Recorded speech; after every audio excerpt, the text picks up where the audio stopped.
Okay, picture this. It's December 31st. You can feel the energy in the air. You've gone out, you've bought that expensive leather planner, the one that, smells like success. I know that planner. Right. You've signed up for the premium gym membership, the one with the nice eucalyptus towels. You've purged the pantry.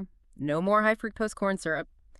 You are right there on the edge of becoming the new you. We have all, I think, been the main character in this particular movie. Oh, absolutely. But then you fast forward, it's, mid-March. That planner is buried under a stack of mail. The gym key fob it's somewhere in the abyss between your car seats. Probably next to an old French fry. Exactly. And the new you looks suspiciously, almost painfully like the old you.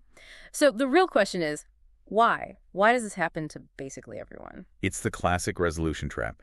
And the story we usually tell ourselves is, it's a moral failure. We say, I'm just lazy, or I don't have enough willpower. We see it as a character flaw. Right. It feels personal, like we just didn't want it badly enough. But the source material we're digging into today, it just flips that whole idea on its head. It really does.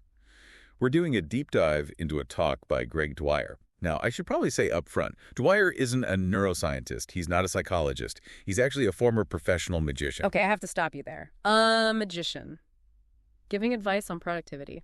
My skepticism radar is going off a little bit. It sounds, a little gimmicky. I thought the exact same thing. You expect card tricks and pulling rabbits out of hats. Yeah. But his core argument is actually surprisingly grounded in psychology.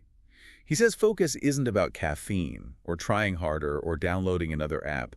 It's all about understanding misdirection. So he's basically saying, I tricked audiences for 20 years, and now I'm going to show you how your own brain is pulling the same trick on you. Precisely. He argues your brain is constantly being misdirected, just like at a magic show. And unless you get how the trick works, how the illusion is built, you're just going to keep falling for it. So our mission for this deep dive is to break down these mental shifts he talks about. To go from being the one who gets tricked to becoming the magician. That's it. And he kicks it all off with a great reference from Comedians in Cars Getting Coffee, the one with Jerry Seinfeld and Eddie Murphy. I love that scene. You have Eddie Murphy, who is a legend, right? One of the most successful performers ever. And he's telling Seinfeld he's just overwhelmed. Too many options. He sounds almost paralyzed. And Seinfeld, without even missing a beat, just drops this absolute hammer of a line. The lack of focus is why we have a lack of greatness. It's brutal, but it cuts right through all the noise. We think we lack greatness because we don't have the talent or the money or the right connections. We blame all these external things. But Seinfeld and Dwyer are saying it's an internal thing. It's a scattering of energy, a bandwidth problem, not a talent problem. Exactly. So let's get into the mechanics of that. Where is this bandwidth leaking from? Dwyer starts with the conscious mind. Right, and his big point here is that the conscious mind, the part of you listening right now, the part making lists, it's incredibly easy to hack. He says it's like running buggy software. He has this great experiment he does with the audience to prove it. He asks everyone to make a circle with their thumb and forefinger. The okay sign. Simple enough. Right. And he says, okay, on the count of 3, I want you to put this circle on your chin. A very clear verbal command. On your chin. Got it. But, and this is the trick, while he says the word chin, he takes his own hand and puts it on his cheek. Oh, I see where this is going. And what happens? The whole room, almost everyone, slaps their hand right onto their cheek. And they look around and realize they've been had. That's misdirection 101. Your eyes override your ears. People do what they see, not what they hear. And Dwyer's point is, this isn't just a party trick. This is happening all day. And he says there are 2 main tools of misdirection in the real world. The first one is a word we all know and probably hate. Multitasking. I feel like we know multitasking is bad, but we still do it. It feels like we have to. He frames it not just as inefficient, but as a dangerous illusion. He throws out some pretty heavy stats, like over 2 million people are injured in the U.S. every year from distracted driving. That's the high-stakes version. But what about just at your desk? Well, get this. He cites a stat that we tap, swipe, and click our phones something like 2,617 times a day. 2,000? Wait, what? That's insane. That's like 3 times a minute if you're awake for 16 hours. It's constant. It's relentless. And he says it adds up to about $650 billion in wasted productivity in the U.S. alone. People are at work, but their minds are just gone. they're multitasking. But I have to push back a little. I mean, can you really just single task everything? I've got emails, Slack notifications, kids. If I only do one thing at a time, I feel like I'd just drown. And he actually gets into that. He's not saying you can never multitask, washing dishes while you listen to this deep dive. That's fine. But he introduces this idea of the sacred. The same. Yes. He says if something is truly sacred to you, your health, your wealth, your key relationships, you simply cannot multitask it. The moment you do, you destroy the quality. You can't build a business while scrolling Instagram. You can't connect with your partner while you're checking emails. That's a really useful way to frame it. Multitask the trivial, but single task the sacred. Okay. Right. And trying to process too much leads to the second tool of misdirection, information overload. This is where he brings in that old study, the magical number 7. Yep, a famous paper from 1956. The idea is that our working memory has a very hard limit. We can only really hold about 7 bits of information at a time, plus or minus 2. So like 5 to 9 things. That's our brain's RAM. That is not a lot. It's tiny. Yeah. And to show what happens when we max it out, he talks about the invisible gorilla experiment. Oh, I love this study. It's mind-blowing. It really is. So for anyone who hasn't heard of it, researchers show you a video of 2 teams passing basketballs. One team wears white, one wears black. And your job is very specific. Count the passes made only by the team in white. So you're locked in. You're hyper-focused on that ball. 1, 2, 3. You're using up all your 7 bits on that one task. And while you're counting, a person in a full gorilla costume walks into the middle of the players, beats their chest at the camera, and then just walks off. And the punchline. 50% of people don't see the gorilla. A 7-foot gorilla. They look right through it. Their eyes are on the screen, but their brain just edits it out. And Dwyer's point is that we are all limited beings. If we focus on the busy work, the texts, the pings, the trivial stuff, we use up our 7 bits. Mm-hmm. We literally cannot see the gorilla. And the gorilla, in this case, isn't a threat. It's the big opportunity, the breakthrough idea. So, our conscious mind is buggy, it gets distracted, and it misses the big picture. That sounds like a pretty big design flaw. It does. But Dwyer says that's only the tip of the iceberg. That's just 5% of who we are. The real show is being run by the other 95%, the unconscious mind. This is where he shifts from sleight of hand to computer programming. Right. He says our unconscious is basically running on source code that was written when we were kids. And he splits it into 2 types, programming and conditioning. Okay, let's break that down. Programming is the external stuff. What happens to us? Exactly. It's what the world downloads into you. He uses old commercial jingles as an example. Things like, don't squeeze the Charmin, or where's the beef? Where's the beef? Classic. He says he hasn't heard those in decades, but if you start the phrase, his brain just finishes it. It's hard-coded. He even says when he sees 7-Up or Fritos in a store, he gets this warm, fuzzy feeling. Fritos. Why Fritos? Because that's what his family had during the holidays when he was a kid. He was programmed by age 7 to associate that brand with safety and love. It completely bypasses logic. That's wild. It's like a sleeper agent activation code. You see a bag of chips and you're emotionally 7 years old again. We all have them. But then there's conditioning. This is what we do to ourselves. He brings up a stat that we have 60 to 70,000 thoughts a day. That is a lot of internal chatter. It is. But here's the kicker. 95% of those thoughts are repetitive. They're the same thoughts you had yesterday. So we're just playing the same mental mixtape on a loop. And it's usually not a positive mixtape. It's, I'm tired, this is hard, why is traffic so bad?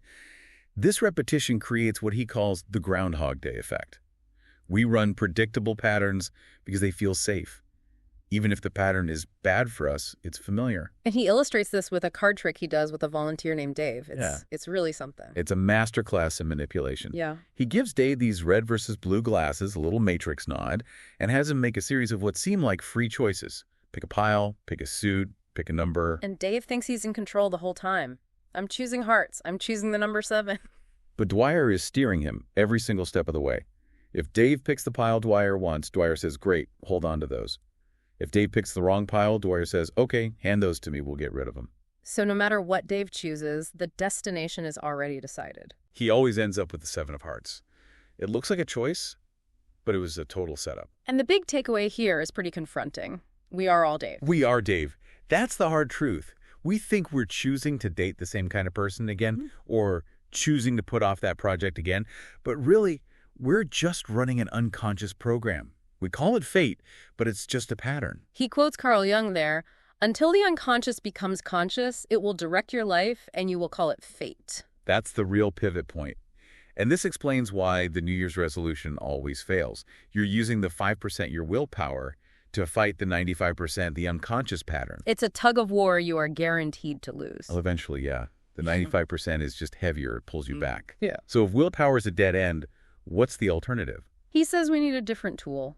The language of the unconscious isn't logic, it's imagination. Right. He tells his story about meeting a hypnotist, Anthony Gay, and he asks him, what's the difference between average people and top performers? And the answer is fascinating. It is. He says average people use their imagination to escape reality. They daydream at their desk about being on a beach or winning the lottery. It's a way to check out. We all do that. It's a survival mechanism. Totally. But top performers, they use their imagination to construct reality. They vividly visualize their specific goals happening. They use it to program the future, not escape the present. Now, for anyone listening who thinks this all sounds a bit woo-woo, he has a physical test to prove it works. The lemon test. Yeah, this is great. He asks the audience, and you can do this right now to close your eyes. Imagine a bright yellow lemon. Feel its texture. Now imagine cutting it open, see the juice spray out. Now, bite into a slice. Ugh, my mouth is actually watering just hearing you say that. Exactly. The whole audience starts physically salivating. But there is no lemon. There is no lemon, but your body reacted as if there was. That's the proof of concept. The unconscious mind can't tell the difference between something real and something vividly imagined. So if you can make yourself salivate just by thinking, you can create other changes too. That's the idea. So how do you actually do it? He gives a very practical 4-step framework. Step 1 is almost deceptively simple. Write it down. Why writing? Can't I just think about my goal? He says writing forces you to be specific. He calls it thinking on paper. I want to be rich is vague. I want to earn X amount by Y date is a target. You can't hit a target you haven't defined. Okay, so write it down. Step 2 is see it. Visualization, but with specific rules. It has to be a movie, not a photo. It needs to be in color.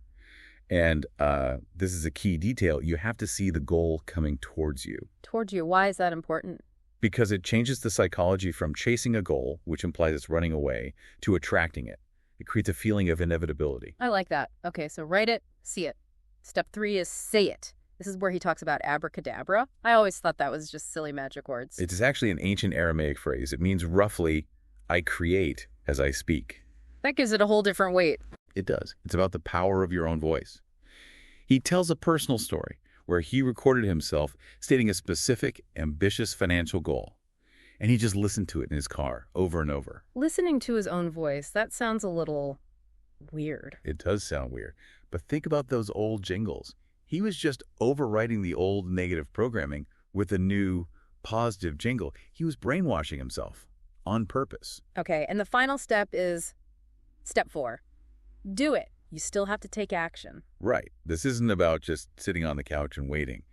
But the theory is, because you've done the first 3 steps, the doing becomes almost automatic. Your unconscious is now steering you towards the opportunities you would have missed before. And he shares the result from his own life. He had that big financial goal. It's late in the year, and he's going to miss it by exactly $5,000. He's basically given up. And then he gets a random call for a speaking gig. They ask his fee. He hesitates, and they just make an offer. And the offer is? $5,000. The exact amount he needed. A skeptic would call that a coincidence. And Dwyer would call that the real magic. Not that he conjured money from thin air. It's that he programmed his brain to be open to that opportunity, to notice it, to act on it. The reality matched the code he had written. It all connects back to his Uncle Vic's coin trick. That was just a trick. Right, that was sleight of hand. Yeah.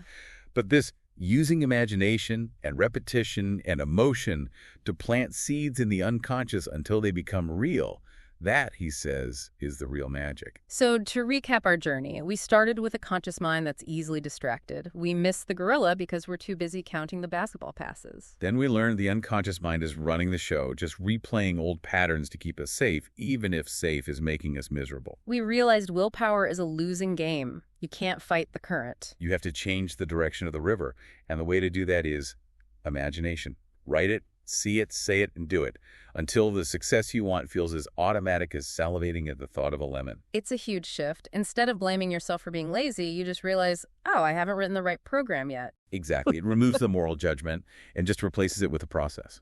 Before we go, I want to leave our listeners with one last thought. We talked about that card trick, the 7 of Hearts, that Dave thought he chose. Mm-hmm. So the question for you, listening right now, is this. What is the 7 of Hearts in your life? What's the one pattern in your finances, your relationships, your health that you keep running over and over, telling yourself it's just fate or bad luck? Right. Is it really fate?